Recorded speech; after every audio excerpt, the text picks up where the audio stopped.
started recording? Yep. What is the one thing Every time! It's the running joke. She does this every time, doesn't she? She even specifically, I asked, let me know when you start recording so we can kind of get a timing. You were like, yeah. And then nothing. No. Oh my goodness, Aaron. Well.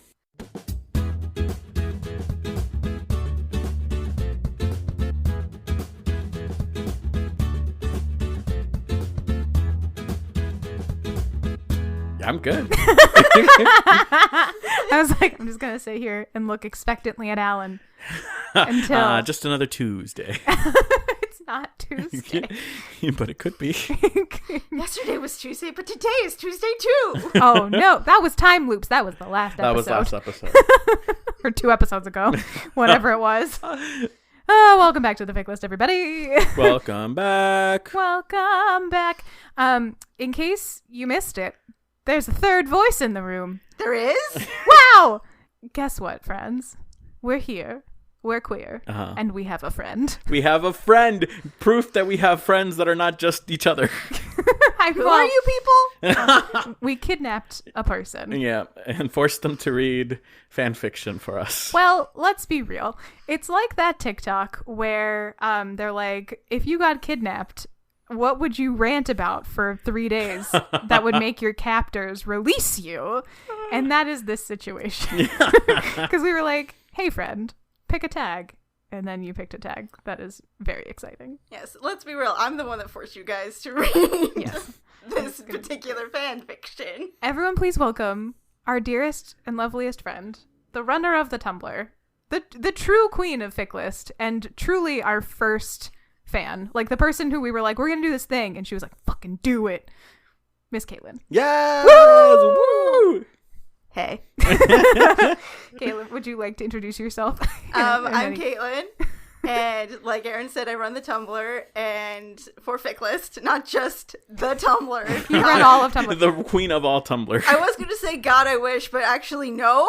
No. Because That sounds stressful. it also is a multi-billion-dollar loss of money. Yeah, I thought for a second you were going to say multi-million-dollar corporation, and then I was going to go, not anymore. And it wasn't even before then. Nope. Also, if you were a Tumblr staff, I feel like you just get hate constantly. I was going to say, yeah, you would have had a really rough, what was it, December of 2018, 2017? Like decade. Oh God, you're right. Well, Caitlin is here. Yes. Caitlin, you are our first Fic List episode guest. Hell yeah. Of course. Because as soon as we were like, we're going to do guests, you were like, so me. Right. I'm the first one, right? Yeah. And I was like, duh. And at the time, it was like, and the only one. But Right. Very much at the time, we were like, well, I think it's just going to be you. And now you're here. And this means that also, this is the first time that someone who is not Aaron or Alan has picked a tag about which to speak. So true. We did not choose it because we were like, Caitlin gets to pick. And Caitlin, my dearest friend, person I met at work. Where did we work together? We don't talk about it. We don't give specifics. But but it what was type of workplace? It was a religious institute. a religious institute. It was in fact a large church of the Christian variety. And what tag did you pick, bud? BDSM. Something a little light for the palate. Yeah. Yeah, it's something easy reading. Like you can just chill out on the beach, Or have like your phone out. Easy on a Sunday morning with some coffee. Especially at church. Yeah. At church. Definitely read it at church. Yeah. Jesus says yes. With consent. I already regret all of our decisions. No. It's fine. How dare you? It's fine. So here's a question that we usually ask each other. Mm-hmm. Why'd you pick this tag? And what about this tag appeals to you, Caitlin? Oh boy. I forgot about this part. You have to defend your choices. I don't have to defend anything. That's true. You could just be like, I felt like it. And I'd be like, okay. Yeah, it's Valid something. enough. Well, it's because of the particular fic that I recommended. And I recommended this a long time ago, back when you first started accepting recommendations. True. Because for Don't a while, call us you out. were our only recommender, too. Yes. And this is a fic that is very important to me for many, many reasons. Mm-hmm. It is one of the few fics that I reread every year. not at any particular Christmas? time. On Jesus' birthday. But this particular fic that I recommended, the first time I read it, it's actually one of the last works in progress that I read as it was being updated. Because Aaron and I had the discussion that I don't read those anymore. I search by complete only. You are a sensible person, Caitlin. Self-love. Meanwhile, I'm like, all the work in progress. Yes. I'm just Heartbreak every day. Exactly. Ugh. So this was one of the last ones where I was doing that. And I still remember that feeling of like when a new chapter came. But me and my friend Rosanna were really into Suits. And this particular fic we were both obsessed with. Whenever a chapter would update, we would text each other like, new chapter, ah! And then immediately rush to read it and then send each other our reactions. And that was one of the last few times that I had that experience in a particular fandom with a fandom friend. And just like those memories are very near and dear to my heart. But also BDSM can be so many different things for so many different people, especially when it comes to kink. Kink is defined, like there are particular definitions of it, but everyone has their own definition of like kink and kinky sex. Because like some people might think that like, you know, handcuffs and blindfolds and spanking, it's like, oh, that's super kinky. Oh my God, like I've never done that. And then you talk to someone else and it's just like, that's like a Tuesday night for me. Like that's what I do when I'm bored. But they're into much harder stuff. And that's always been fascinating to me since when I first started reading BDSM fan fiction, and that's how I don't want to say got into it, because I'm not in the scene. I do not represent the BDSM community. I am just a fan. I think it's so funny that the three of us are going to have to talk about this. I was going to say, yeah. This is We're about to have like a friend revelation. You're welcome. And y'all are going to be able to like listen to it in real time. Yeah. Whew. Which is like, for me and Aaron, that's kind of okay because we've known each other longer. This is the second time Alan and I have met in person. I forgot about that. And for a second, I thought you were going to be like, I've known Aaron longer than Aaron has known Alan, and that's not true. That's not true. But no. Aaron was my supervisor, as we all remember. And now here we are talking about BDSM in my living room. You're welcome, guys. I make magical things happen. Can I say I love having Caitlin on this show? Yes. I instantly gained a confidant, a supporter, An ally. An ally. That's the word I was looking for. All those things are great. But I think also on the vein of that, we should also say that since none of us are like in the scene, Correct. we are just going to give our impressions and like our thoughts as it is now from the outside looking in. So nothing should be taken with like any type of And I think the blanket disclaimer also goes that you can learn about kink and BDSM from fan fiction, but you should not learn, or you should learn about it, but not learn your etiquette from fan fiction. Right. Yes, don't take any type of sex advice from fan fiction. Correct. But That's true. especially not this kind of sex. No.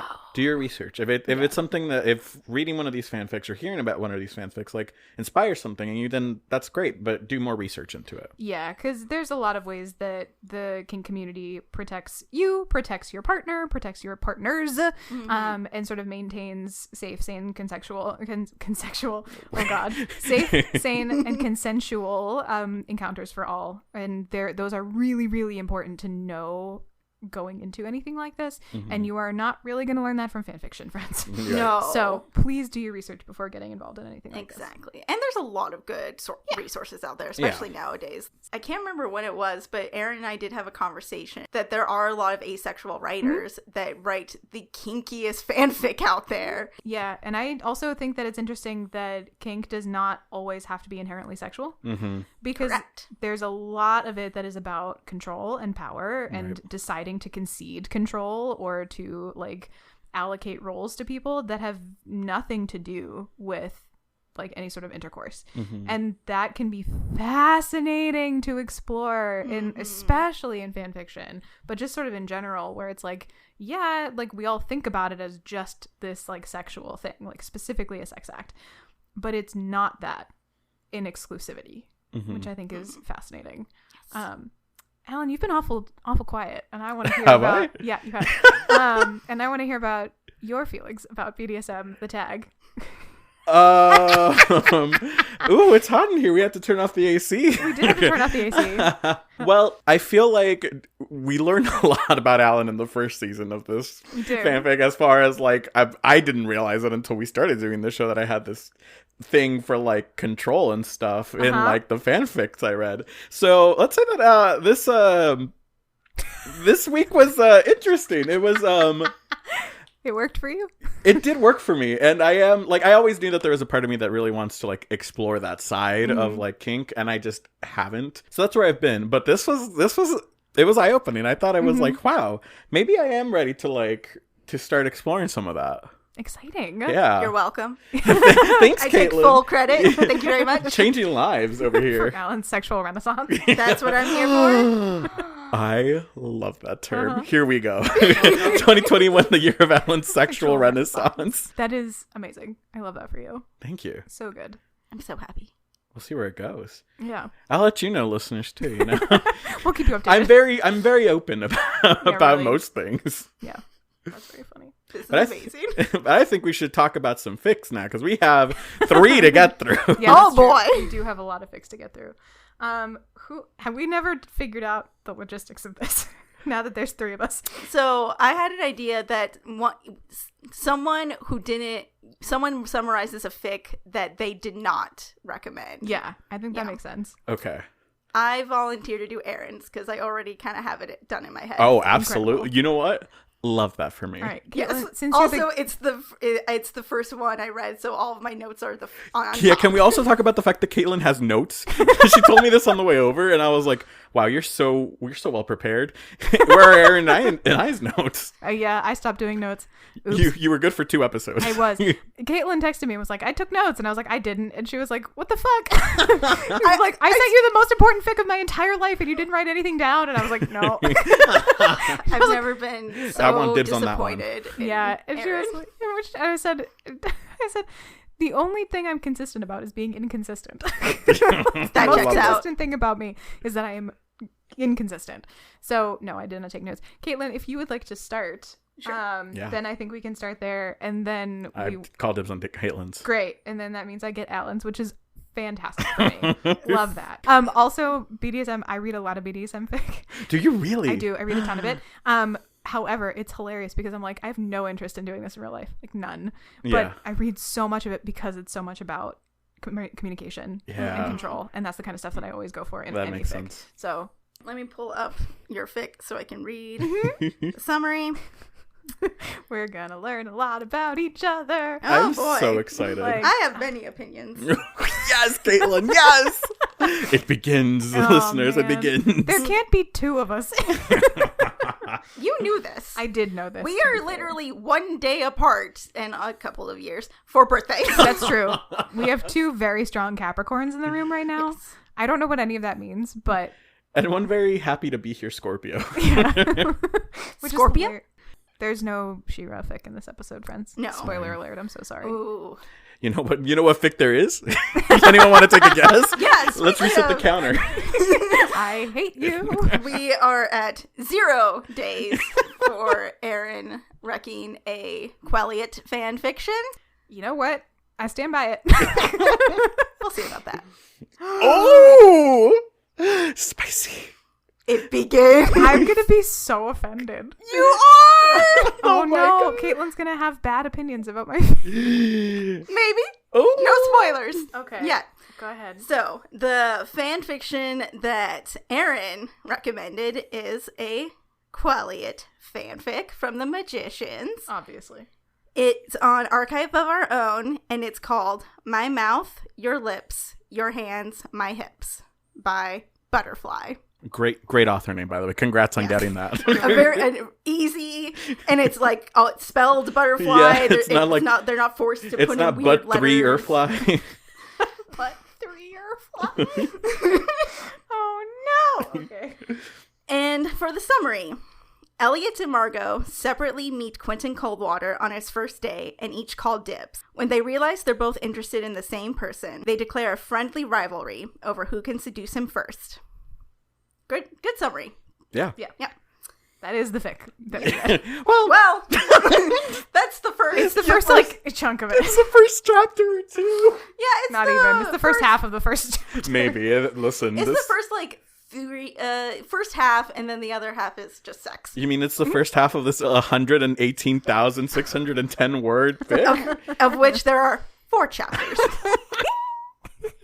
Oh man. Just saying. All right. So I have to admit to all of our friends over the internet that I didn't really think about that when I put that in the doc. I was like, this is the one I want. Well, hi Emmy. I almost sent another portrait of Emmy fic, and then I was like, I can't do this. As much as I love Emmy's stuff, and as much as it would be great to talk about even more of Emmy's incredible kinky fanfiction, I was like, I have to send something different. So, and this one is like a slightly spicier fic, and I was like, okay, cool. So I dropped it in the thing, and then I got a text from Caitlin. I was like, Alan's gonna die. And I was like, what? And she was like, we sent him 2 novels. And he was like, and then he sent a whole bunch of crying emojis.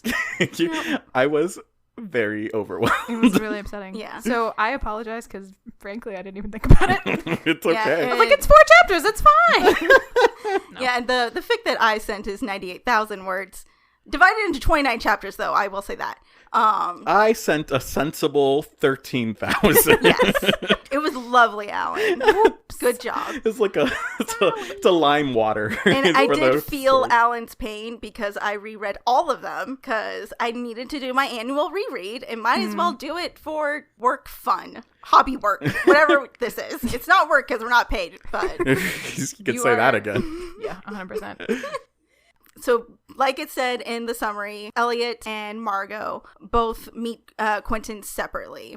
And this is a AU of season 1 of The Magicians, right? Mm-hmm. So some stuff is different, like all the sex. Yep. And there's no beast. So the whole sort of like central conflict of the series it basically takes all of that out and is like, what if they just went to magic school? What if this was and then developed this relationship? What if this was just like Harry Potter grad school with a lot of fucking sex? Anyways, enough about that. Not the assignment? Enough about that. So they do meet Quentin separately, and they call dibs. Eventually, they did realize that they're both after the same guy and become aggressively competitive to bang Q. So much that he thinks that they hate each other. Yep. And he confronts them about this, and they eventually admit to him what's going on and that they're competing with each other to bang him first. And he is rightfully pissed off about this and storms away. Elliot goes after him and apologizes to him. And it's like, I'm sorry, we don't have to have sex. I'll still be your friend, even if we don't fuck. And Quentin says, well, what if we do? Would you still be my friend after we fucked? And he's like, yes, of course. And so they fuck. Yes. And Q is like, prove it. And all the readers literally. Yes. And Elliot asks Quentin about his sexual history, especially pertaining to anal and anal penetration. And Quentin does talk about a past girlfriend who she would peg him. Mm-hmm. But he would not enjoy it. This ex-girlfriend enjoyed that he wouldn't get hard while she was pegging him. And Elliot and the readers, we all clock this immediately as abuse. Elliot doesn't talk about it because he doesn't want to ruin the mood, but he does mentally note what not to do for Quentin. So make sure he's enjoying himself, go slow, take his time, check in with him. And they do that. They have a great time. Happy sex has happened. And like, everyone wins. At least to me, it felt like not even 10 minutes after they both finished. Oh, yeah. Q Easily. gets up and he's like, okay, I'm going to go fuck Margot now. Yep. And Elliot's like, what? Excuse me? He's like, yeah, well. Elliot and Alan. I was like, what? Excuse me, where are you going? Yeah, and then Q's like, yeah, I'm going to go see if she still wants to fuck me, even though she lost the competition. Bye. And so, okay. It didn't happen exactly like it's close. But he basically is like, I need to go have the same conversation I just had with you with Margot. Yeah, that's There what you I said. No. There's a slight difference. Slight difference. We're trying to do this shorter, Erin. Okay, This fine. is great. I am enjoying myself so Continue. much. So he goes and he finds Margot. Margot's in her bedroom and she's pissed. She refuses to apologize to Quentin because she doesn't feel like she has anything to apologize for. Quentin's pissed. And then they have angry sex that's not sexy, in my opinion. And I mean that in, like, it read to me that was on purpose because we just got the backstory for Quentin's abusive relationship. And what happens with Margot and Quentin, it's not the same, like literal the same stuff, but Margot is demeaning towards Quentin and rough. And I wrote in my notes that she was a huge bitch. Like, she was. Oh, I get that is her character, but like, wow. Yeah, and I think it's also, I think part of it is that it's almost jarring that it comes right after the really like great and intimate sex that Elliot and Q have, because from that point you kind of already know that Elliot's invested more than Margot, but that's because Margot is aromantic, so it's like a difference, and it is jarring for it to happen right afterwards. So they have, it's not abusive because that's not very rough. Yeah, it's very rough. And Margot does not adequately like take the time to ask the same questions that Elliot asked. Yeah.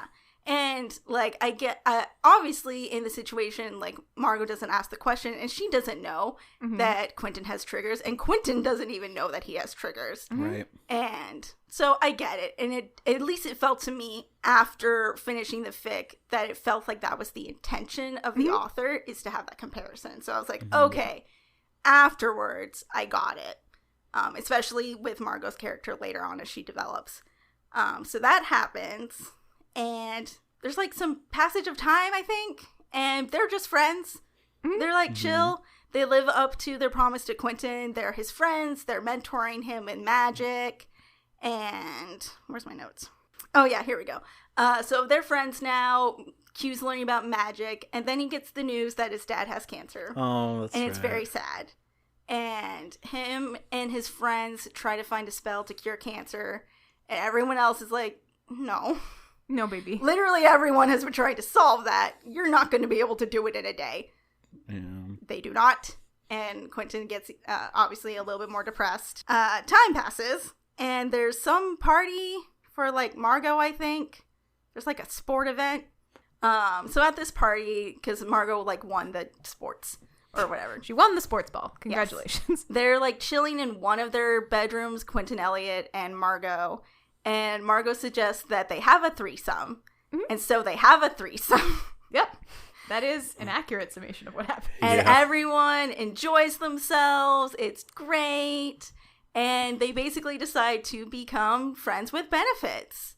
And there's more threesomes. There's a lot of threesomes. I was going to say, I think exclusively from now on, it's almost all threesomes. Yes. The benefits are spanking. A slight daddy kink on Elliot's part. Yeah. Slight. Please. I mean, a mama kink on Margot's part. There it is. And just a lot of banging sex. Yep. Yeah. Sounds about right. No, that's not what I want. I'm going over my notes. So they have threesomes. They're all having a great time. And more time passes, and Quentin eventually has to go to Antarctica with all the other first years. Yep. Because they have to do special magic training trial stuff. Yep. And while Quentin's in Antarctica, he kind of realizes that he wants to date Margot and Elliot. Like, actually be a polyamorous couple, and I can't remember if he wants to be exclusive, but he wants them to go on dates and just be a, like, polyamorous threesome. Yeah, he wants like the strings. Yes. And what else does he do? Oh yeah, but he kind of he downward spirals and has a lot of doubts and questions himself.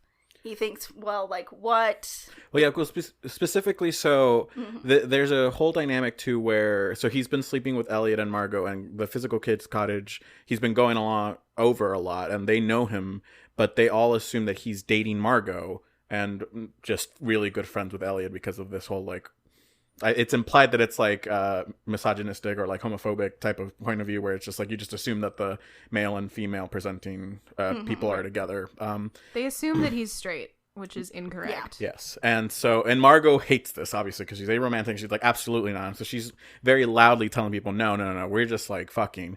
And she, in one of those moods, trying to set that record straight, she tells Alice that she should go after Quentin and like, oh, you can bang him if you want, you're hot and all this stuff. And in Margot's mind, it's nothing. She's just like trying to like get more people to understand that it's nothing serious. But Alice waits until she's at Breakville South with Quentin to approach him and say, oh, well, they told me, or that Margot told me to like pursue you or to try to sleep with you, but I want like more. And that sends Quentin spiraling, because he's like, oh, they're trying to pawn me off on someone else now that they have gotten what they want, and they've gotten their fill. They're just kind of try to shift me off to someone else. And so that gets him spiraling to thinking that they don't want anything to do with him. Correct, Alan. Thank you. Yes.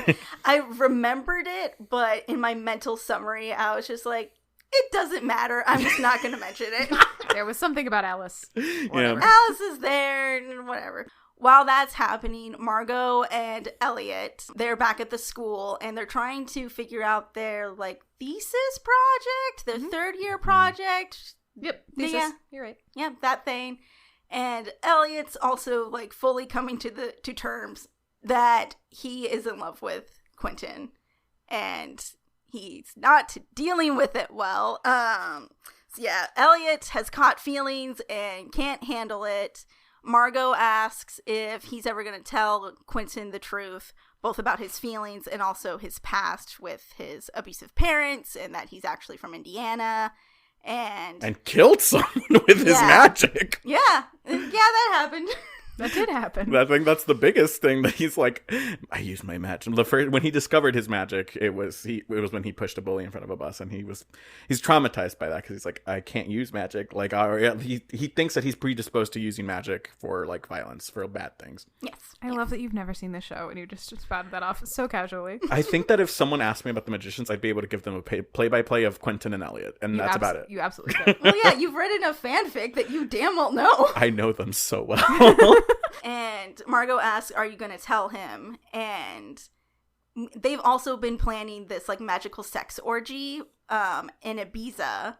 Encanto el Culto. Right? Yeah. Yep. I'm just keep trying to remember the song. Ibiza. And they've been planning this for the three of them to go during spring break when Quentin gets back from Antarctica. And Elliot says, I'll tell him after, because they want to just have a fun, chill orgy time. Yeah, you don't want to bring feelings into the orgy. That's a bad etiquette, I think. And like, if the feelings are already there, if their feelings are there, already there, and acknowledged, great. Yeah. But if it's gonna result in some awkwardness, you don't want that at the magical. Yeah, you don't want to spring that on someone as you're about, like, you're stripping. You're like, hey, I love you. Now I'm gonna go suck some dick. See you later. I'm gonna suck someone else's dick after just declaring my love for you. Bye. That's not the energy. No. That's what we're saying, Aaron. We're saying the same thing. Yes. And so that's what Elliot has decided. And him and Margot have a more detailed discussion about his past relationship with his ex-girlfriend, because Elliot gave her like the cliff notes of it, of just like, don't do this stuff to Quentin while we're having sex, because he gave her the red flags. Yeah, and just so that she knows not to do that without violating Quentin's privacy. And they have a more detailed discussion, and Margot immediately realizes that's abusive and she should not have done that to you. But she also, in her own mind, realizes how bad their first time went. Mm-hmm. But she doesn't say that to Quentin in that moment, because she just wants him to feel comfortable talking about his past. And Elliot comes in at some point, and they talk to Q about more that they say like, your ex was kind of a predator, and did you even really want her to peg you? And just sort of like trying to and that was a really interesting thing too, because so Margot and Quentin are having this discussion, and Quentin the whole time is very much of the mindset that, oh, abuse didn't happen because like I I didn't want her to leave me. Like, I was doing it to keep her with me. You know, she was my girlfriend. And he even goes up, like, and so he's explaining the story to Margot, and Margot clocks the behavior and says, oh, so let me guess, she just started showing up at your place randomly looking for Julia, and then just asked you to over one day. And Quentin is like, how do you know that? And Margot says, yeah, she targeted you. She was coming after you because you're worth something to her. And that's something that Quentin hasn't been able to come to terms with, because he talks a lot about how when she left for London, he sobbed and was like, please take me with you. More so because he didn't want to lose someone that he thought, like, it's that whole, like, we accept the love we think we deserve type thing, where Quentin was like, this is the best I'm going to get, and I don't want to lose that even if it sucks. And he just wants to be, like, good enough for someone to stick around for him. Yeah, and it's just so heartbreaking. And it really informs a lot about Q's, like, self-esteem issues, and makes the relationship that he has with Margot and Elliot even, like, more gratifying, I think, as a reader. Mm-hmm. Yeah. And there was another quote that I really liked, and it's Elliot to Q, being you is good enough. Yeah. And I was just like, yes! Thank you! There it is! Well, it also speaks volumes to why Q was so adamant in their first interactions of being like, will you still be my friend after this? Yes. Because what he's really getting at is, will I still be valuable to you outside of a sexual context? Right. And Elliot and Margot both are like, absolutely, and they mean it. And that is what sets this relationship apart for him from everything else he's ever experienced. Right. Yeah, because he, other than the abusive ex, he only gave blowjobs to some guy in high school, and I think that's it. And it was all, and also importantly, it was all, the relationship and the blowjobs were always, like, secret. Like, they didn't want to be seen with him, and so it's very important to Quentin when, like, Margot and Elliot don't disown him. Right. Yes, and the abuser was even specifically like, do not tell anyone about this. Yes. They have that conversation. Where's my notes? Oh yeah, so I think that's gonna be the title. Where's my notes? It doesn't help that I wrote these really fast too, so like I can't read half my handwriting. This is why we don't write notes, Caitlin. We just go with what our gut We've tells evolved us. past that part of the process. It's also this tiny little anyways.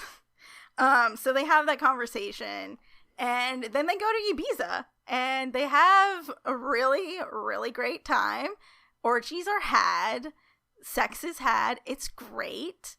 And eventually, I think it's towards the end, like the last day or the second to last day, that Elliot fucking finally tells Quentin that he wants to take him on a date and be his boyfriend, basically.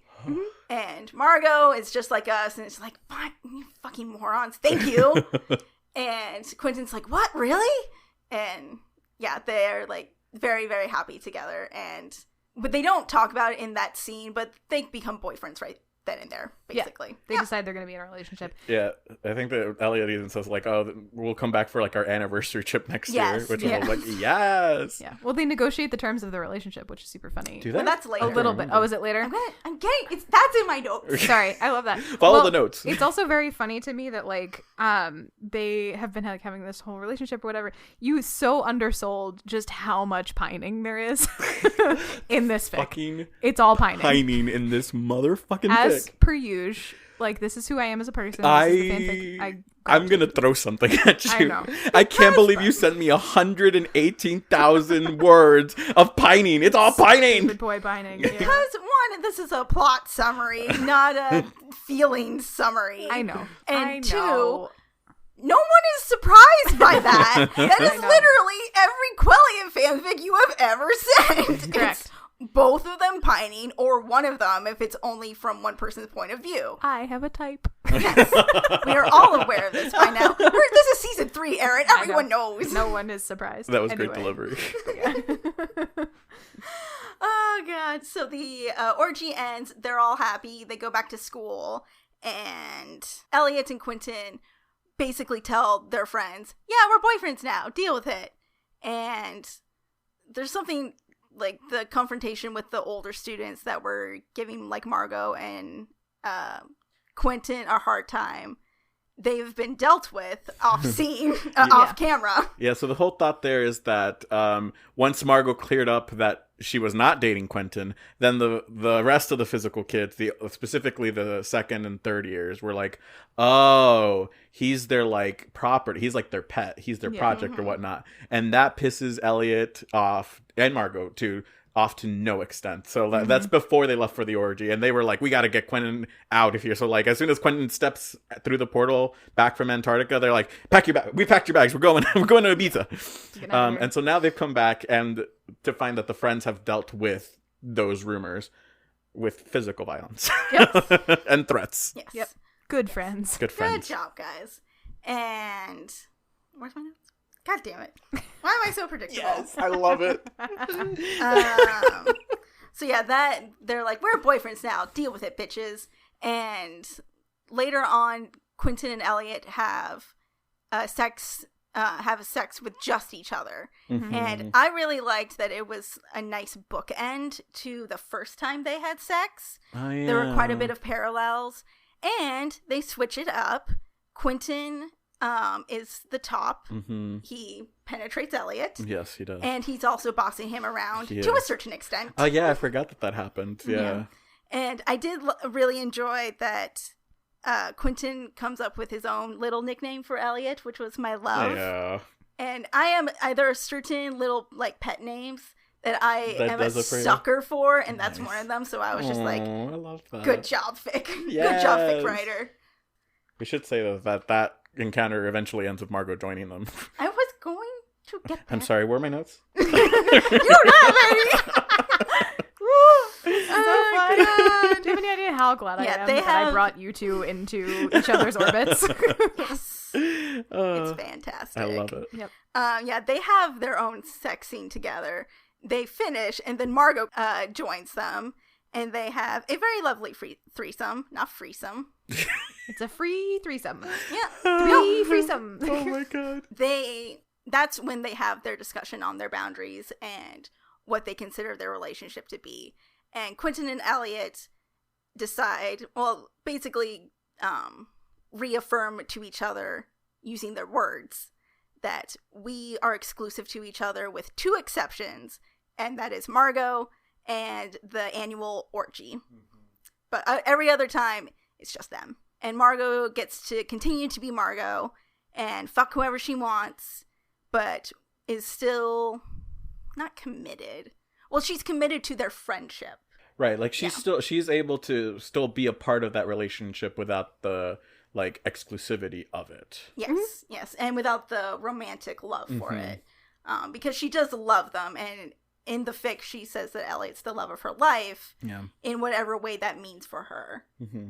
So that is very important that they all establish that. Yeah. In verbal. Yeah. And more sex is had. There's like 3 more threesomes. And yeah, just when you think you're done with the threesomes, they come back. I have a line. Wait until this line. Oh, I can't wait. We're almost done. And as the fic is wrapping up, Julia talks to Quentin about how her and their friends have been working on a project to try and find a cure for cancer for Quentin's dad. And he's, of course, very touched by this, and it's very sweet. And Quentin also talks with Julia. He goes into more details about what happened with his ex-girlfriend, because Julia knew this ex. Yeah. And he tells her that I'm going to see a therapist, specifically for this issue, but presumably other stuff, because it is Quentin. Yeah. But to specifically work out his own... like the trauma of that. Yeah, the trauma of that, and realizing that and dealing with it. And then it cuts to basically the end of the fic, where all of their friends are gathered up in the common room or whatever, and they're going to watch a Lord of the Rings marathon. Yeah. And my line, my finale for the summary is, and just like the Lord of the Rings, specifically Return of the King, this fic will not fucking end. This fic has like 7 endings. It sure does. Every time that I was just like, that's a great line to end on, it kept going. Yep. And it kept going. Yep. And going. And going. Yep. And I was just like, okay, this is the one time where I'm like, some fanfic writers need editors. You can sit them just down a second eye. and just be like, you don't need this. Just cut it. And that's the summary for that fanfic. Wow. Thoughts and feelings. Dear Lord. Alan, you go first. Sure. I will say I did enjoy this fic. I thought... Damn right you did. I will say I was nervous when I saw that it was going to be a polyamory fic, because as we've discussed, all of my thoughts on that, where I am currently and personally, and I wasn't a huge fan of the first one we read. I can't remember if it was this season or last season, but there was one where they have a kid and Quentin lives across the hall. Oh, yep. I think that was a couple episodes ago. Yeah, so that might be this season. Was that the found family one? Yeah. Yes, that's exactly the one. Yeah, because Margot and Elliot get married. Yes, that one. I had trouble with that one. And so I was nervous that I was going to have this similar experience with this one. But what I really enjoyed that this one did is that you get... I think it like bounces. It does third person, and it jumps around between Quentin, Elliot, and Margot. So you get a really good scope of the feelings and what they're thinking, and it's all laid out from the beginning. Oftentimes I have issues with Margot and Elliot's like relationship when it gets into like the romance or like the sex or like the intimacy in other Quelliot fics I've read, because I'm just like I'm not hardwired that way, and I think part of it is that I don't like the messiness of it, like the ambiguity. And a lot of fics justify it, and probably rightly so from what I understand of the characters. A lot of fics say like, oh, but people knew that that's just Quentin, that's just Elliot and Margot, like that's just how they were, which is fine, but not an explanation to me. Like it does nothing for me to delineate any type of lines or boundaries. And I thought that this fic was really good about talking those through. And like Margot was always like, "Can I join?" Like, and she was very conscious to like make eye contact with Elliot, like, "Can I do this? You know, can I jump in?" And it was, to me, I thought that was delightful. There was an exorbitant amount of sex, dear Lord, to the point by the end I was sexed out. I was like, I think I'm done. Same. By those final sex scenes after Quentin and Elliot had their like second time together by themselves, and Margot joined, and they had their discussion about their relationship. All the other sex scenes, I just read the dialogue because I just couldn't take it anymore. Okay. Excuse the fuck out of me for understanding the assignment. You did not. I did understand the assignment. No, you did not. Yes, I did. Well, we're gonna get into that. Oh boy. No. Hang on, let me finish my thoughts before you go. I think Caitlin has more thoughts. I really enjoyed that aspect. I thought that the relationship was really well done. I loved that Quentin had friends in this one. So he usually has Julia as a friend, and like sometimes other people are like friendly acquaintance type people. But this was clearly like they were friends. Like they went to bat for Quentin, including Penny, which I'm like, sometimes that doesn't happen in fics, you know, which fair with his character, and even Alice. I thought that was really sweet. I enjoy a good like strong friend family core. What I had issues with was the length. I think it desperately needed some like editing. I think just dramaturgically, it was just a little long-winded, and I am biting my tongue. And the end. I thought that by the end, Quentin was written almost. It just felt like almost too childlike for me. It like in the way that he was interacting with Elliot. It felt odd to me. Like I was like, ooh, this is a little too like age play-y for me. And they hadn't specifically talked about age play, so to me it felt more like we're trying to make sure that you understand Quentin is submissive, but it was a little too much in my opinion by the end. Would you say it squicked you? It did squick me. Yeah, a little bit. The ending did. I just like using that word around you because it makes you cringe. It squicks me. That's a good segue to go into my thoughts. Yeah, let me double check the tags because I want to see. No, now it's the tags because I want to see if they actually tagged the age play stuff. Nope. And they didn't, the fic doesn't, not even technically, it doesn't use the general tag for daddy kink or mommy kink. It uses, like, the fandom specific tag for, like, Elliot's canonical daddy kink, Margot has a touch of mommy kink, too. That's fine, But I am very much an advocate of properly tag your shit with the general tags. Because there are people that don't like that stuff, and they'll include it in they'll exclude it in their search on AO3. And if that shit isn't properly tagged, it's not going to be excluded. So... Dylan, I have found out that the tags don't matter. people don't follow them.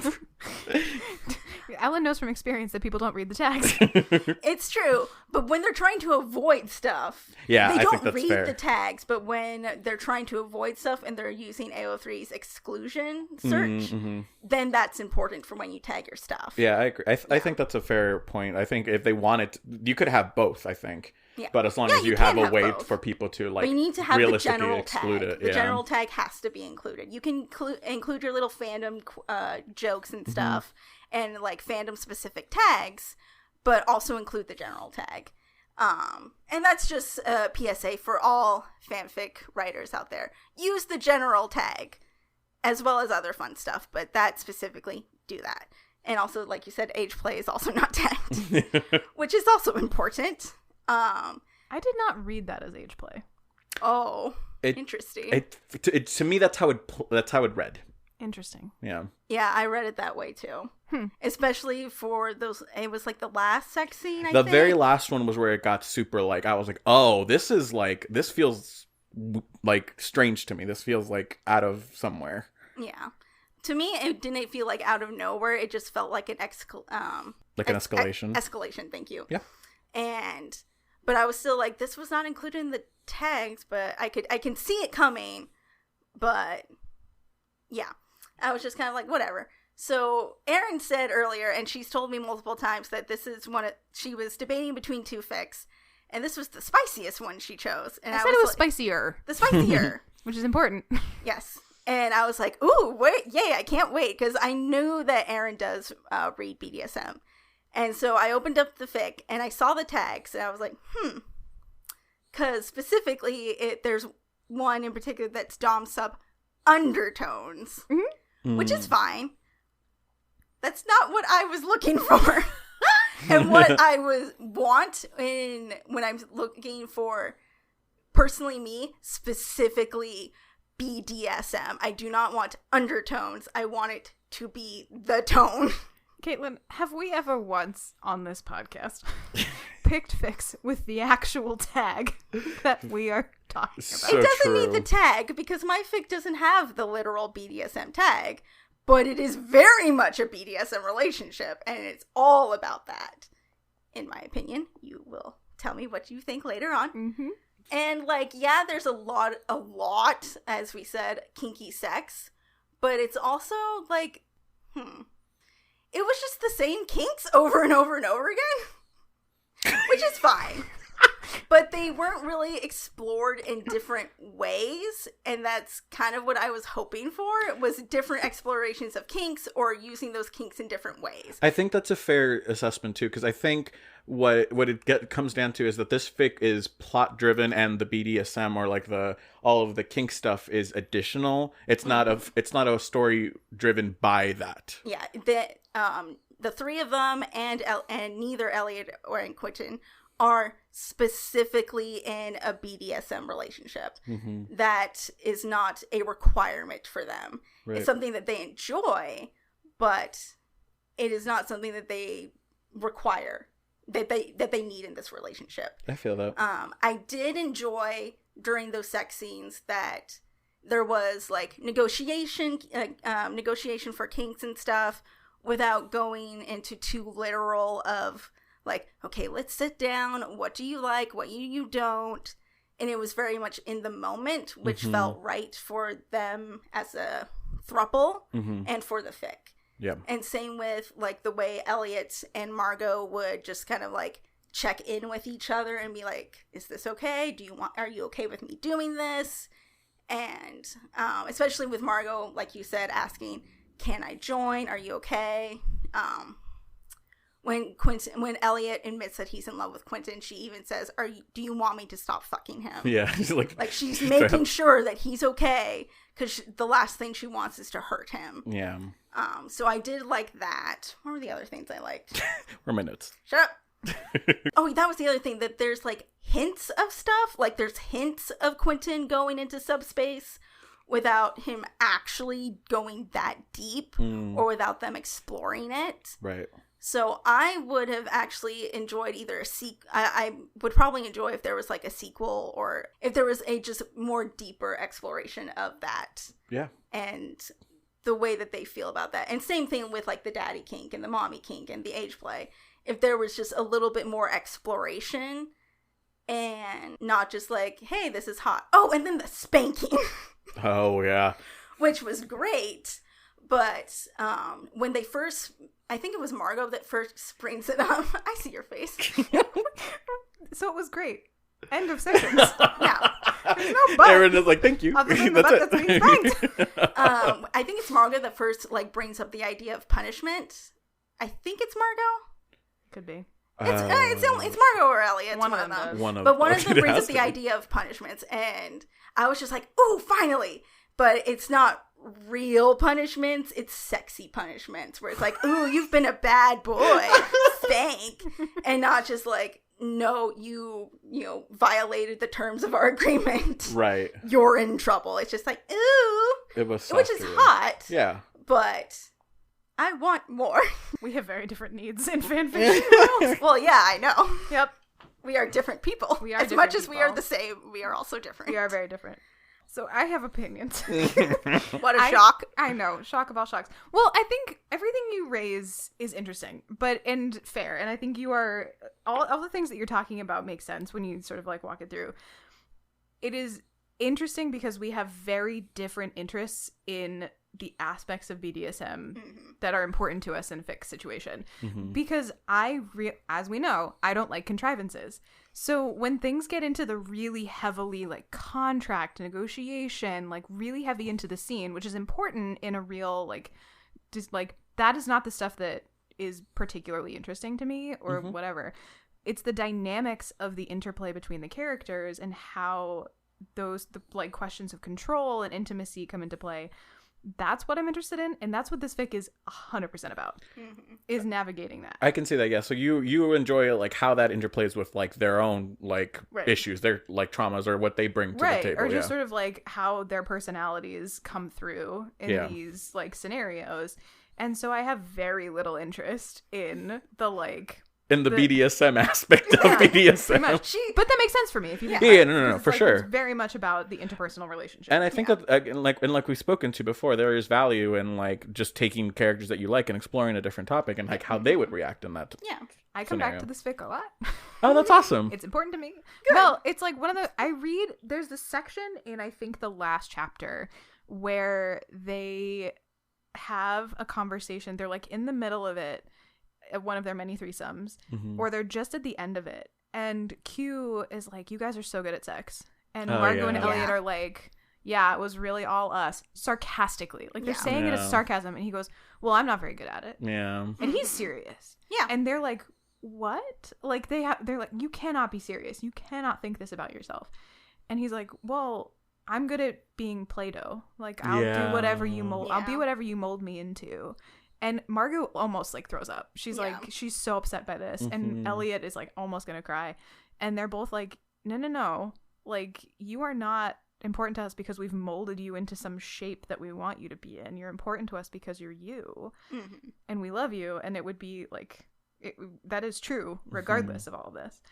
And Margot sort of lightens the mood and is like, you don't have to like basically turn yourself into a Stepford wife for us. And makes a fandom like a reference, like a nerdy reference that I didn't get, so I don't remember, but she references some like TV show or something. Oh yeah, that's right. Where the wife turns into whatever the husband wants after they get married. Elliot also doesn't understand the reference. We are all Elliots in this case. So, and Quentin thinks that's like funny and it like lightens the mood. But I reread that section all the time. That's a good one, yeah. Yeah. It has great moments. I do think that the way that they explore the relationship again is very well done. I really this is one of, if not my favorite, like Elliot Margot interplays, like how they handled that. That it was really well done. Yep. And when I said spicier, Caitlin, I literally meant more sex. That was literally what I meant.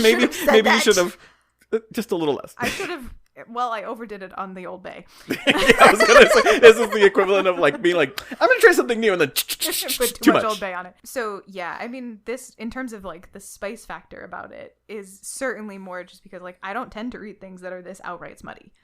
So for me, I was like, this is a vacation to Smutville. Yeah, it really was. Escape to Smutville. Yeah. This could have literally been your smut fix submission. Could have been a smut fix submission. If we remember, I failed that assignment. Yeah, and you failed this one. It's great. I did not fail. You said I did. I did not. We caught that on fail audio. the assignment. I'm just kidding. I mean, shush. I'm just kidding. You are a guest in this house. Can I say though, something else that I really liked from this fic that I'm just now remembering, many times, which cause I think it's canon with the whole Ibiza trip and the magic orgies. Yeah, it is. This is the first time we've seen it. Yep. And usually I'm full of trepidation because I don't like infidelity and like all of that stuff. But you know, it was so cool. I loved getting that aspect of it. I don't know how much of it is like actual show or we don't ever really see Ibiza or tragic. Well, yeah, Colto in Magicians the show. was not on HBO. No, it was on They could Sci-Fi. not show that. So there's certain elements of this that were taken from canon and then extrapolated into this. I personally agree with you. I think this is one of the best interpretations of Encanto I and loved Colto. it. I thought it was really cool. I love the whole thing with the elders and like The how elders was they're, cool. Like, That was very interesting. I also- clearly, like ancient beings. And also really, really loved the like people going for different things. So like you eat the food and it like reminds you of what is it was like home or like you, It's so like- you eat anything and it like memories of things that you've Yeah, like, one Margot says like the cake tastes like a sunset or something like yeah. that. Yeah, and or like some are there for the drugs, some are there for like everyone's there for different things. Yeah, so like the thing that everyone partakes in is different, but like I thought it was so cool, very well done. Yeah, and they have a sort of interesting moment too where they're like, it's really easy to sort of become like too into this. Yeah. Like this sucks you in if you're not careful. And that I thought was kind of interesting too. In general, I find this is like somehow one of like my comfort fics that I go back to a lot. That's so Which is interesting. so hilarious. Do you reread it annually?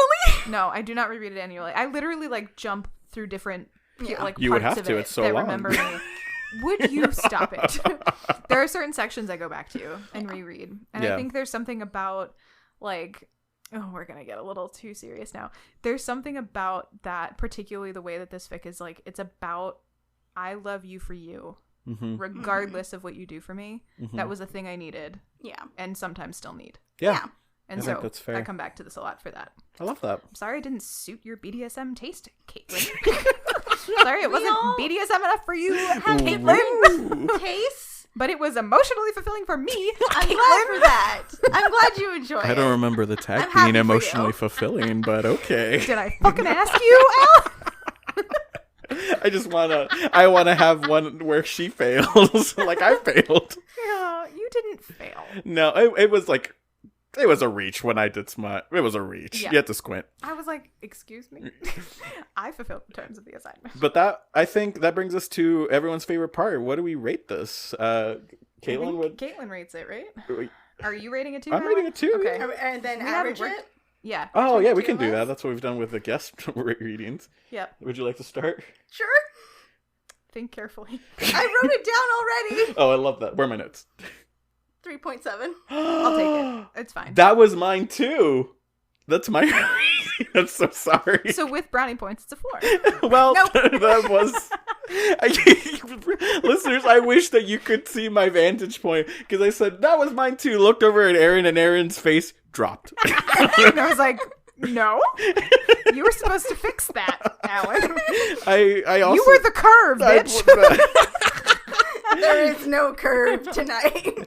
I think it's very well done. It has incredible I'll take it. Fine. like it's great relationship dynamics. I think that a lot of the world building was really interesting. But I think it was just a little long-winded. It could have used with a little. I'll take long-winded. editing. That's true. Yeah. That's true. It is a very long fic, and it could definitely be cut down. Yeah. But I also everybody has their indulgence fix, right? Yeah, for sure. 100%. We are going to be talking about one of mine. Yep. As discussed. I already know Erin has a lot to say about it because I know there's stuff in there she does not like. Well, I get to tell the summary, You so do get you to the might. summary, and I will chime in. Woo. I feel like I'm in danger. Well, Moving forward. no, but now. Well, I don't take these things personally, Erin. Wow. Oh my god. Yikes. 911, I'd like to report a murder. You can't preemptively report the murder. 911, I'll call back in 20 minutes. The place is going to be like another 2 hours. We have to fight. Which one do we want to read next? I think Aaron should talk about the one that I submitted. Agreed. I think we should end with Caitlin's. Okay. Yeah. All right, friends.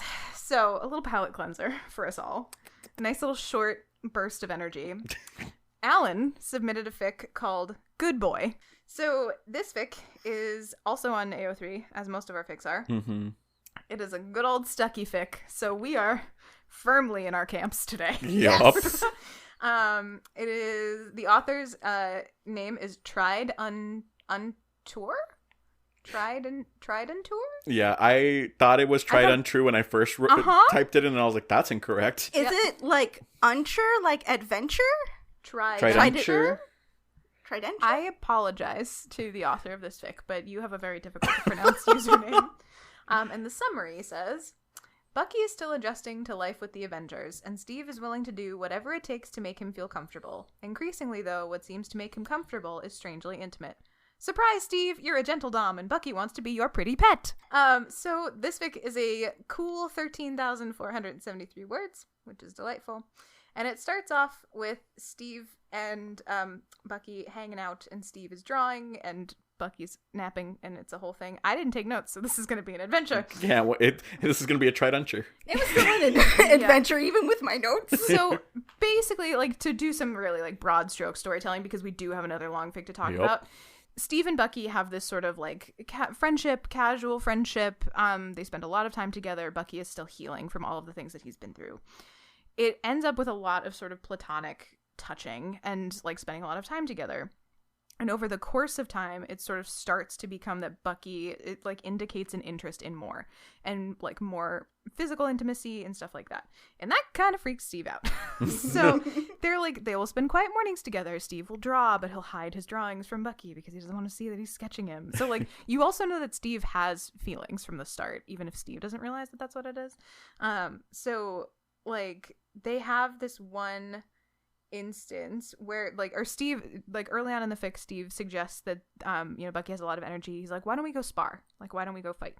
So they do that, and Bucky does really well, and like it seems to work out really well, and it kind of devolves into like a thing, but Steve doesn't really realize it, and then he sends him to go shower, and Bucky to go shower.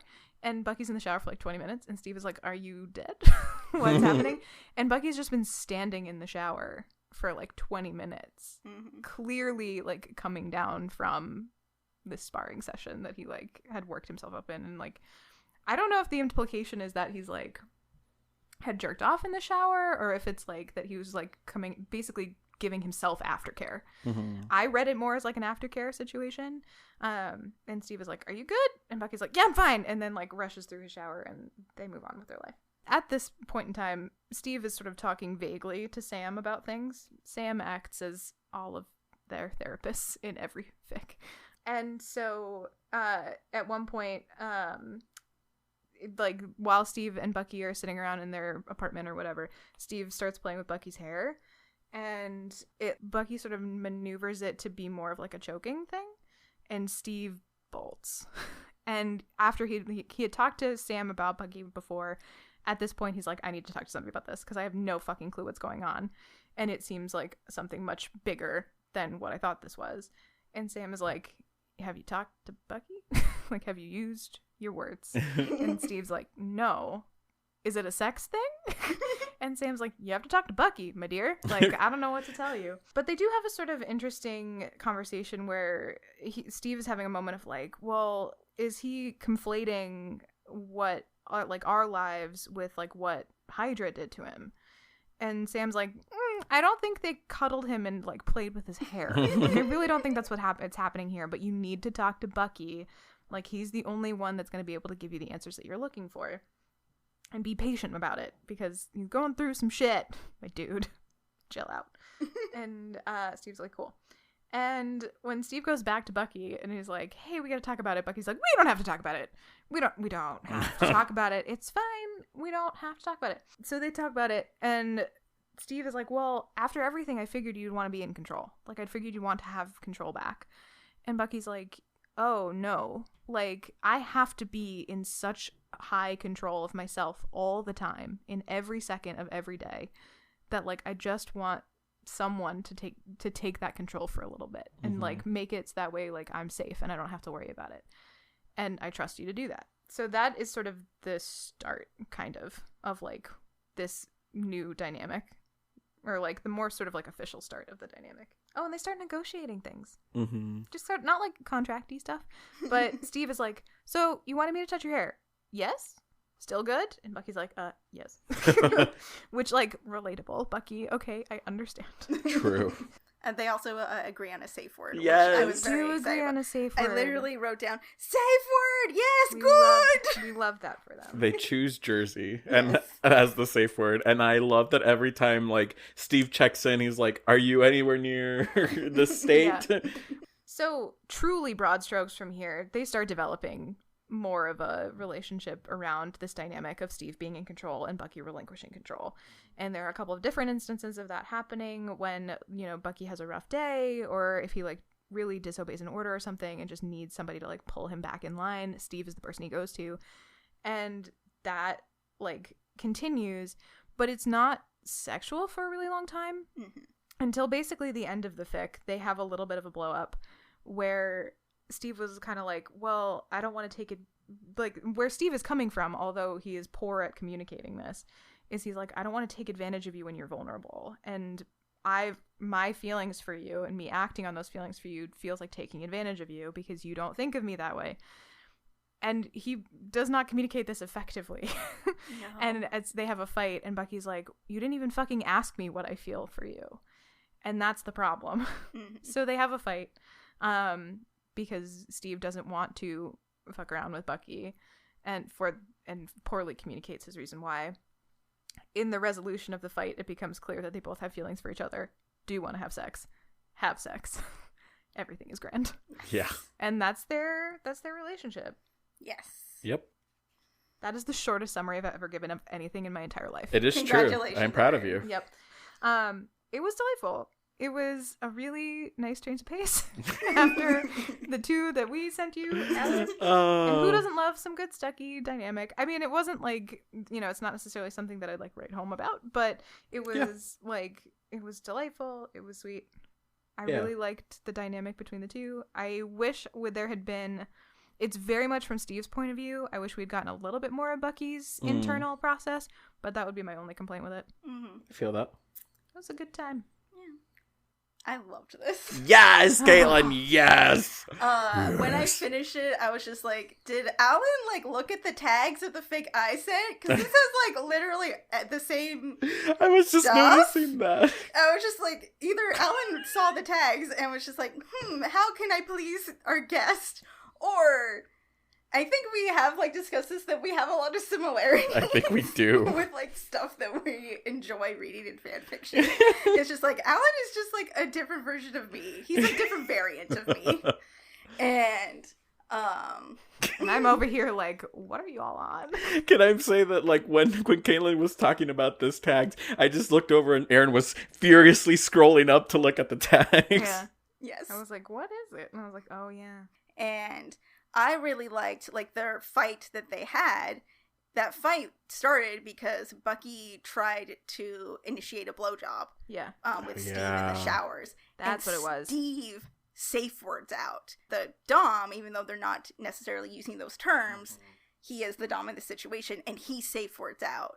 And people that are just vaguely aware of BDSM never realize that Doms can safe word out too. Yeah. That they can have limits, that they can be like, I'm not comfortable with this for whatever reason. So I appreciated that type of situation was in this sweet little fic. And I was just like, it's nice to see different parts of a BDSM relationship in these shorter fics that you might not expect. Yeah. So I really liked that. What was the other thing that I enjoyed? Just all all the kinks in it. Yeah, it was nice. I thought it culminated in a really good sex scene up against the window. Yes. I was like, yes. Oh, yes, because there was that whole, like, there was a bit of voyeur play, too, where it was like, there was like a very far away there was a woman working in an office, but obviously can't see this far. Yeah, because they're in Avengers/Stark Tower. Yeah. And so it's like, yeah, they're really high up, but the windows are open and there's clearly people in the offices across the street, and they could just as easily look over and see something. They might not. Yeah. They could. I thought that was spicy AF. I hated it. I loved it. That's and I'm not an exhibitionist, so I was just like, No. that's hot. Nope. That was a big ol' squick for me. I was like, I have to decide that these windows are tinted. I did. I was like, these windows are tinted. She can't see them. It's okay. Yeah, it was great. I had a great time. I was very happy to read it. Good job, Alan. Yay, I'm glad you enjoyed it. You ready to rate it, Aaron? Sure. 3.7. That's fair. Yep. Kaylin? 4.4. Fuck you. Absolutely fucking not. What is that? What does that average out to? Like a 4.1? 2.3. Fine. That's not how that works. I'm being a little vindictive. No, it is good. It's, 3.7 sounds about Yeah. sounds about right where I would have put you. Yeah. In my head. Nice. I'm glad you enjoyed it. Yay!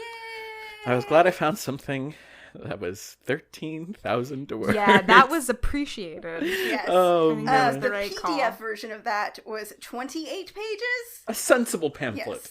Yes. The Reynolds pamphlet? The Reynolds pamphlet. A novella, if you will. All right. Okay, Alan, here we go. Yeah, All hang on. Let me. Let's bear in mind that we're already an hour and a half into this recording. Hooray! Tough shit. Feel free to just do bullet points. I'm gonna have to. Okay, so moving on to what Caitlin sent in. Caitlin sent us Needs Must.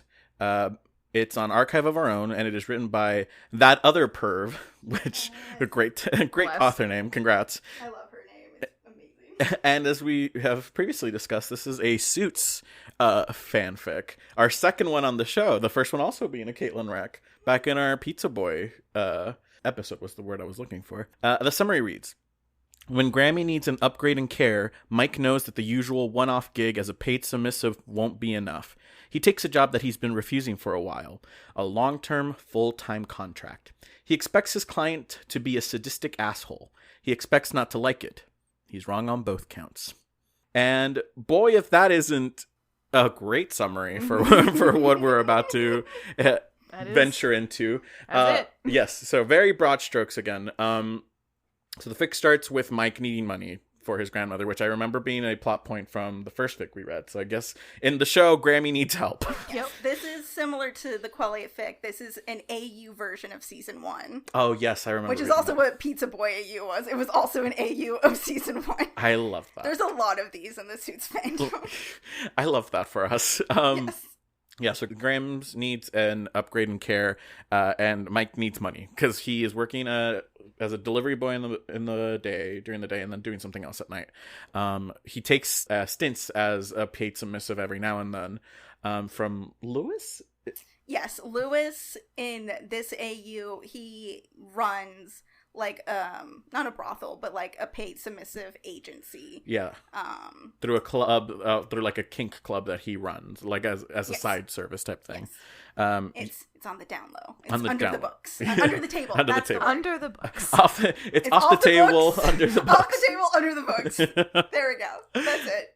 Yes, so he does this, and as the summary mentioned, there's been a client that really wants him, but Mike has not wanted to because it's a full-time gig, basically, and he is not quite ready to do that. And in Mike's head, he doesn't like the submissive part of it. He's just like, this is just a job, it's good money, and I don't get anything out of it. So he lays his terms out for Lewis, and he's like, this is how much I need. And Lewis is like, you're not getting that, but I'll ask. And then the client is Harvey Specter, and so he asks to meet Mike, and they kind of hash over what the requirements would be and they agree on a trial run of a weekend, 2 days, to just kind of see if they're going to be a fit before they sign anything. And it's a pretty like extensive contract. It's like Mike isn't allowed to do drugs, which is fair. He can be subjected to drug tests at any point. He it has to be exclusive. They have to get STI tests. They whenever he comes to Harvey's apartment, he has to be fully naked by the time he gets out of the elevator, like the private elevator into Harvey's place. He is only ever allowed to be fed like by Harvey. He can't like eat as long as he's like on his regular hours. So they settle on like a full schedule where he's on call some days and he has a day off to go see his grandmother. And I was like, wow. And the benefits package was great. Yeah. I will say I finished the first like 2 or 3 chapters. By the time they get to like the first sex scene that there is between them, I was like, wow, where do I get me one of these? I would love nothing more. You and I had very different reactions to that. I was like, you should have at least 2 days off. Aaron says labor rights. Oh, I'm so sorry. Where is your union? Is it so hard to like spend the day in a fucking penthouse? Yes. Getting fed by this gorgeous lawyer? Are you kidding me? Still a job. I felt so suffocated by that. Wow. You're similarly different. Very different. Very different. My reaction to that was literally like, no. Literally, hard pass. I remember finishing and I was like, I need to use the bathroom. I went to the bathroom and when I was using the bathroom, washing my hands, I was like, man, all I'm thinking right now is I want me one of these. No. Where do I get one? I literally was like, I would fucking never. Well, that doesn't surprise me in any way, shape, or form. No. Just knowing your preferences for any type of relationship. So, I knew you were gonna hate that. My preference is leave me alone. Yeah. Don't look at me. Yeah. So yes, eventually they sign the contract. Grammy is in good care, and they start. You get a good view of what Mike's days are as a paid submissive for Harvey. Basically, a lot of lounging, a lot of sitting and cuddling his leg basically as a pet, hands running through his hair kind of thing. And something that I'd forgotten from the first fic is that Mike has eidetic memory. Is that how you say it? Eidetic. Basically photographic memory. Yes. So he remembers everything, and so there are times where he is bored because Harvey's always working is the thing, and so he will he read The Hobbit in his head again. He's like, I'm just gonna skip through my favorite parts of The Hobbit, and that was really cool. And at times Harvey's like, oh, well, go pick out a book and just amuse yourself somehow. And so Mike always gets the law books, and he's memorizing all of this. So eventually when Harvey starts reading out loud to him as a soothing type of thing, Mike is able to start being oh, by the way, your client's getting screwed over in that deal, page 1415. And Harvey's like, I'm sorry. And there's a good point where because Mike is half asleep when he says this, and he just hears Harvey flip through the pages, and he says, how did you know what page? And Mike, as he's going to sleep, says, I counted as you turn, and goes to sleep. And so that's the first sign to Harvey. We're oh, this guy is not just great at being a submissive, but also it has a brilliant mind. And it's also it's not just because he reads the law books, is because before his life turned, a downward spiral, it's because he wanted to be a lawyer. Yeah. Before things went wrong. Yeah, so he's already into learning about the law and stuff. But he is interested, and so he reads the law books. And there's even a line where Mike thinks that Harvey was probably expecting him to pick one of the fictional novels, but is probably surprised that he's actually reading the law book, and he finishes it and isn't just bored. Mm-hmm. Yeah. And so that's Harvey being what's up with you? Yeah, you're not just cute. You're something else. There's something else, yeah. And so that eventually leads us to what is the premise of Suits, I assume, where Harvey offers, or more so tells Mike that he's going to start as a paralegal at Pearson Hardman, thank you. It's so nice having someone who knows the show in the room. And so begins Mike's journey as a paralegal, and he's really good at it with his memory, and he's just obviously he's devouring the work with someone who hasn't who loves what he's doing but hasn't had the chance to, which is really fascinating. He's still subbing, and the schedule gets a little more wonky. He has to renegotiate terms. There's a whole renegotiating of things where he's can we make things a little less because his day off used to be Saturday because Harvey would have to work on Saturdays. But now that Mike is also working Saturday, he's like, well, that does me no good. So can I have a different day off? And I don't want to wait till 7:30 if I'm here and ready to be a sub at like 5. Can it just be like whenever we're ready? And so they renegotiate, and it makes it more of an open type thing, like, oh yeah, just whenever we're feeling it. But what that in turn does is it makes it feel more like a relationship. And so Mike immediately realizes, oh fuck, I'm in love with this dude, which wouldn't we all be? Except Aaron. Except Aaron. Yeah. Thank you. I was like, no, I could pass. There's a moment too where Harvey has a really bad week where he doesn't want to like see Mike, and it's basically because he has just had to go to court against Scotty, who is his ex, and the last submissive he had. And it's like, ooh. And during this point, Mike has found an old collar. Mike has his own collar that he puts on every time. And while looking for a different like kitchen supply one morning, he finds this box with this other collar, and he's like, oh shit. And it very obviously affects Harvey. And the whole story there is that, you know, his ex left him 5 days before their wedding, and like it's basically traumatized Harvey to a point where he doesn't want to like have feelings ever again. Which is, of course, shortly thereafter is when Harvey realizes he's in love with Mike. And he's promptly freaks out one night when Mike is working late, and instead of going over to Harvey's, he decides to stop by his own apartment, which he hasn't seen in months because he just spends it at Harvey's, basically almost moved in at Harvey's.